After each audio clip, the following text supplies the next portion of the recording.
Hi, and welcome to this new YouTube channel where we're going to be looking into natural fibre farming and processing, spinning and weaving, and how this could be an alternative to the fast fashion system.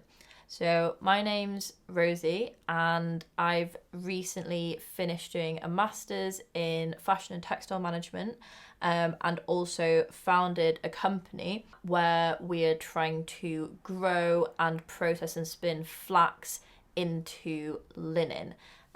So in this very first video, it's going to be like an overview of the history of flax farming and processing in the UK, and then also looking a bit into current sort of fashion activism projects that are happening, and where this might be going in the future. The history of flax growing in the UK has had a lot of up and downs, especially since productions of textiles shifted out from being in the domestic sphere and something that everybody would produce at home for themselves, and became a tradable product, and an internationally tradable product at that.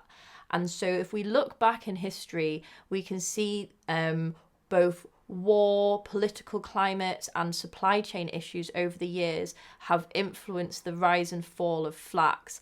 A good example being Queen Elizabeth in 1563 required people to grow flax and hemp to contribute to the war effort, as all sailcloth and tow rope for the navy were made out of either linen or hemp fibre.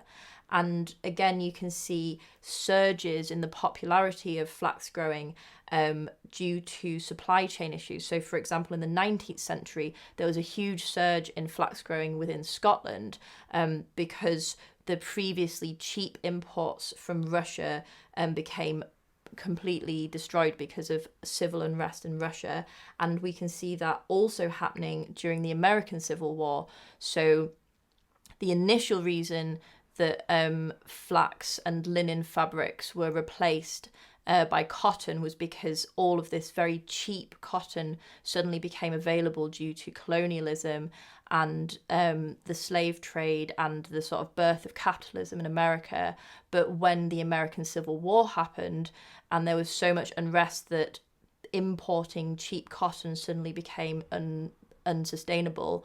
So at that point in history, we can see there's a big surge, again, going back to locally grown flax in the UK.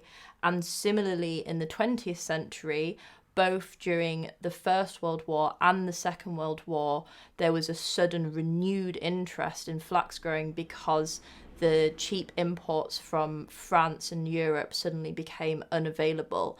And what's striking here is that this cycle has happened again and again, where people in the UK have bought new equipment and had to retrain, relearn all this lost knowledge, often getting in people from France or Belgium or the Netherlands who are like flax growing experts, and relearning all of this knowledge.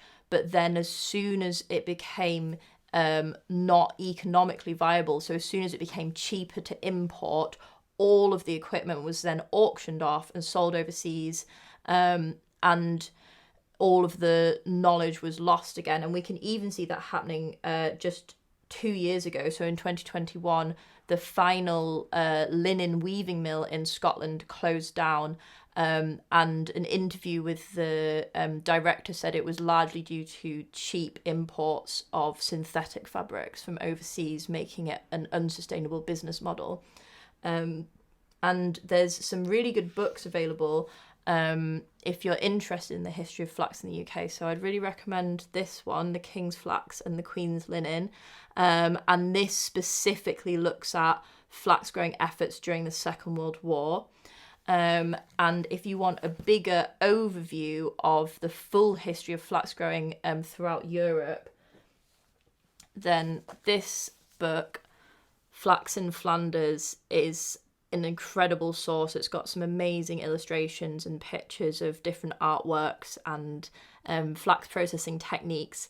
Unfortunately, this isn't in print anymore, so you'll have to track it down on eBay or some other secondhand book website. And I think what's really interesting about the resurgence in interest recently in flax growing is that it has also been precipitated by supply chain issues. So a lot of fashion designers I've spoken to as part of my research have cited the sort of disruption of fast fashion during COVID as a reason why they're looking at, oh, actually, could we have a local supply chain? Could we grow our own fabric?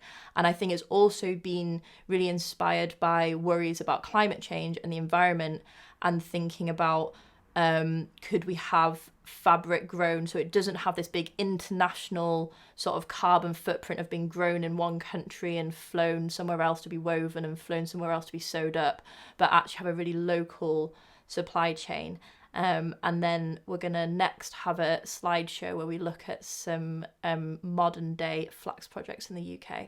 There's a lot of flax projects happening in the UK today, and several of them have all been catalogued on the Flax map by Justine Aldersley-Williams. And I've provided you with a link to this so you can explore it further. And the different colours on the map, I think red is for commercial flax growing, blue is personal projects, orange is community projects, and the purple ones are research projects. So as you can see, there's all kinds of things going on.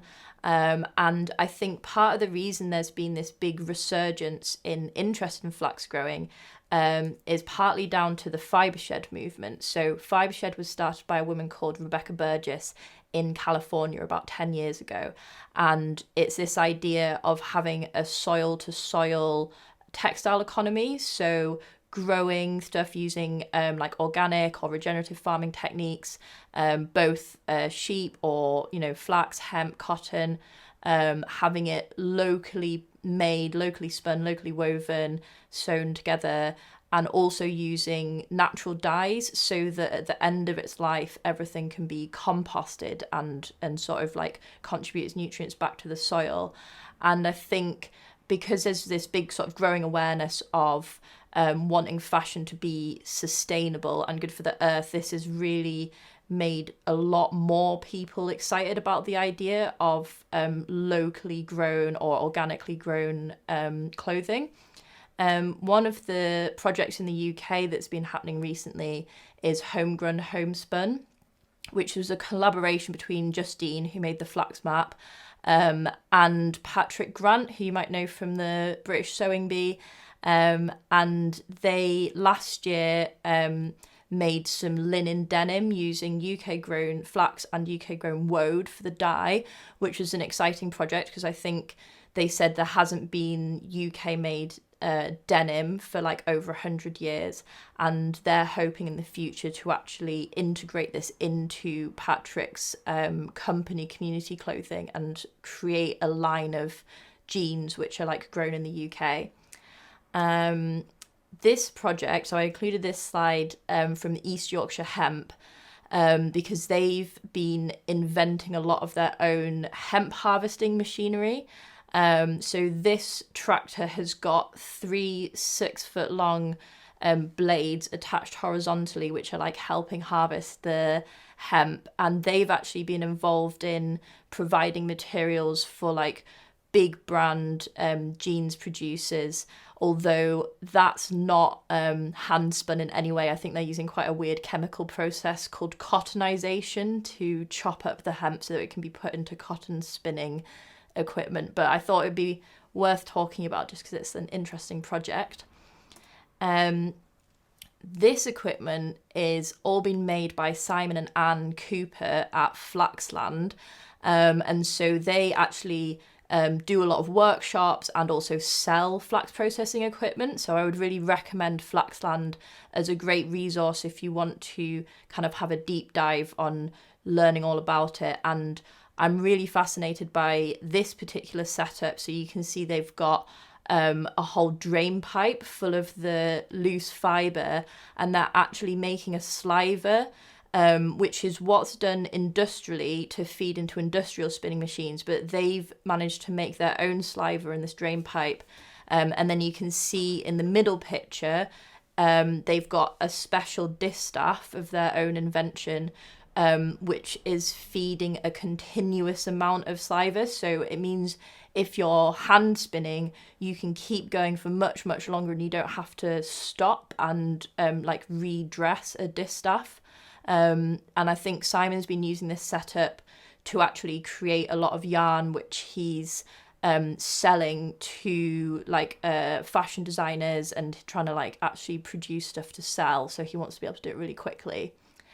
Taproot Fibre Lab in Canada, in Nova Scotia, is a really interesting project, and they have been designing machinery that's a sort of like mid-scale processing. So you can see some of the different rippling, breaking, scutching and hackling machines here.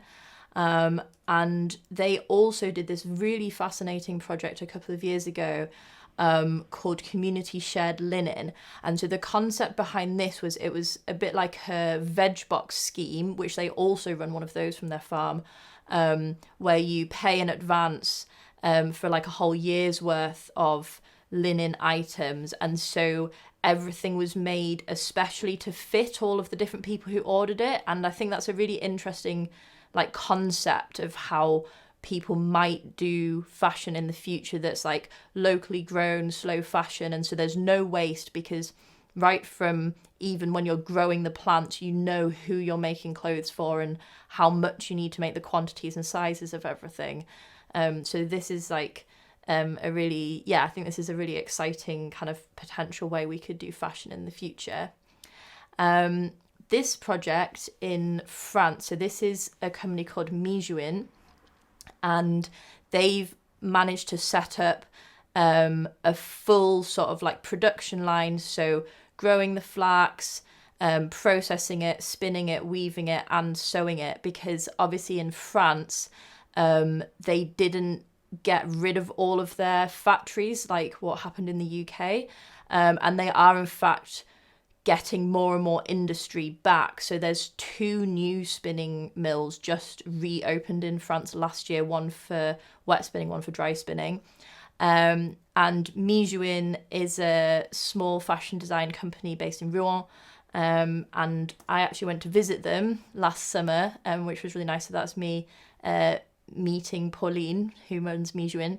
And you can also see here they've done this really interesting thing using the shiv, so the inner woody core of the plant, to actually make into buttons. So the whole jacket is 100% linen, including all of the buttons, which I think is great. And actually, whilst we were on this trip, we also went to visit a organic farm, and we got to meet Pauline and Joris, who run Ligne Chanvre Bio, which is like a cooperative group for organic flax, and chanvre means hemp, so it's organic flax and hemp cooperative. And they showed us around all the different farm equipment and how they do the farming, and they also put us in touch with the local scutching mill. So this is the local scutching mill at Newburgh, and it was on such a huge scale. Like all the flax things I'd been investigating up to that point had been like very small, like little local handmade, and this was like a huge factory. So you can see the like bales of finished scutched fibre that's ready to send off to a spinning mill. And then you can also see at the other side trucks and trucks of that's just the bales of flax that have been delivered from the farmers, ready to be processed. So we're going to go on a virtual tour of the flax mill, which we got to visit in Normandy, which was the cooperative in Nuremberg. And so this first little video, we're inside one of the big scutching mill sheds, and the line is huge. It's maybe 50 meters long. So you can see at the start that we've got the bales of flax which have been delivered by the farmers, and that's our tour guide Xavier and my business partner Nick having a discussion about flax quality.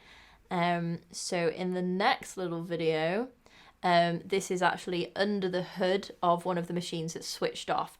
So in here we can see there's a big conveyor belt, that's like pushing the flax along and going to go into a breaking machine next, and that's the root end of the flax you can see poking out.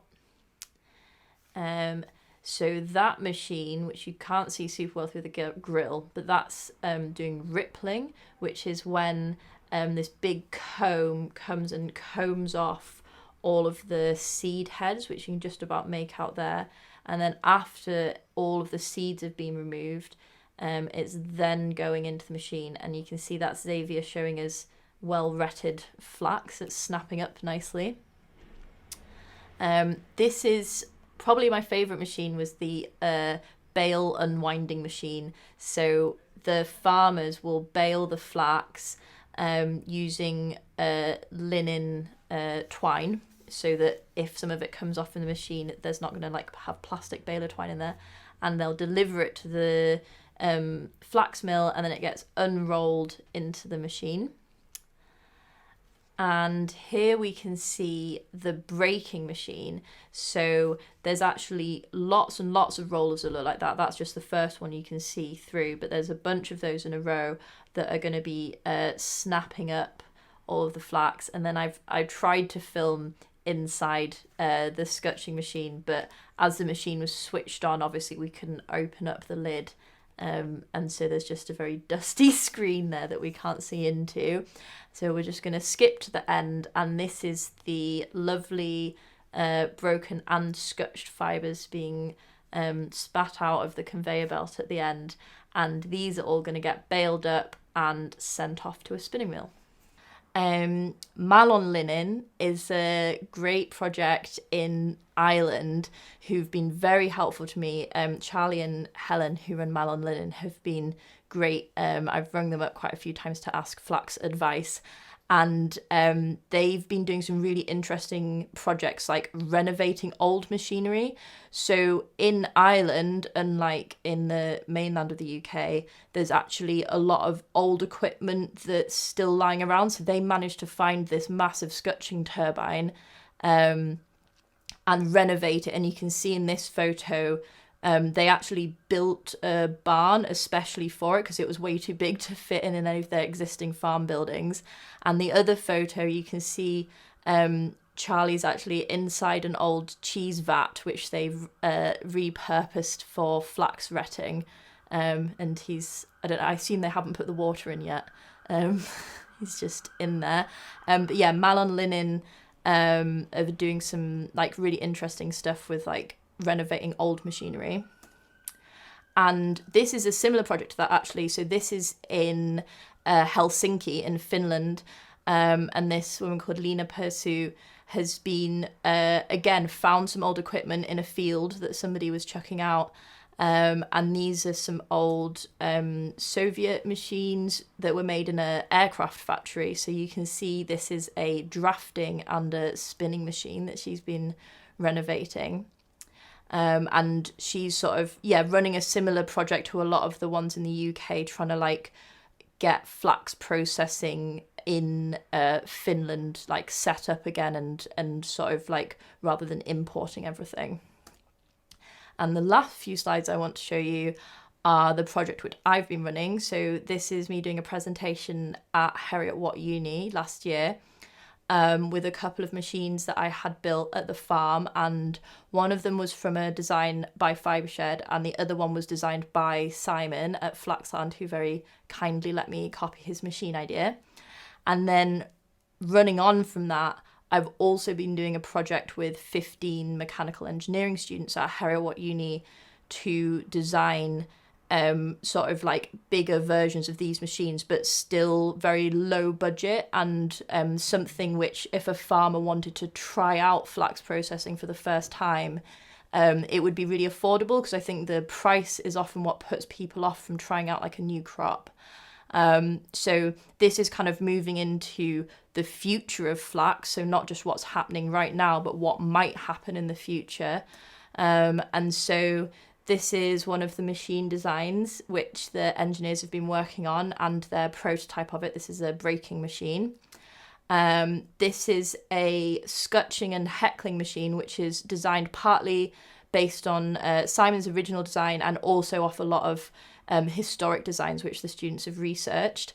And this is some of the students at the farm starting to build a prototype version of this machine, which, you can see they're using quite like affordable materials, like some timber from the local sawmill and an oil drum that we got for free and cut up.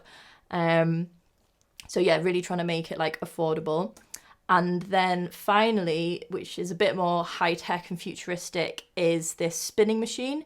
So this has been designed by a German company based in Berlin, Studio Hilo, by a woman called Sarah. And this is an open source spinning machine. So what that means is all of the plans are available online for free. That's the open source part. So rather than it being like a secretive thing, they're like sharing the designs for anybody who wants to build one of these machines, can download all the instructions and make their own. And that's exactly what we did. So me and Nick, who's my business partner, downloaded all these plans and built our own version of the machine. And then currently what we're doing is changing it to be a flax spinning machine rather than a wool spinning machine. So yeah, this is, I hope, where the future of flax might be going, is people setting up their own little local projects so that they can have locally grown and locally processed clothing in the UK.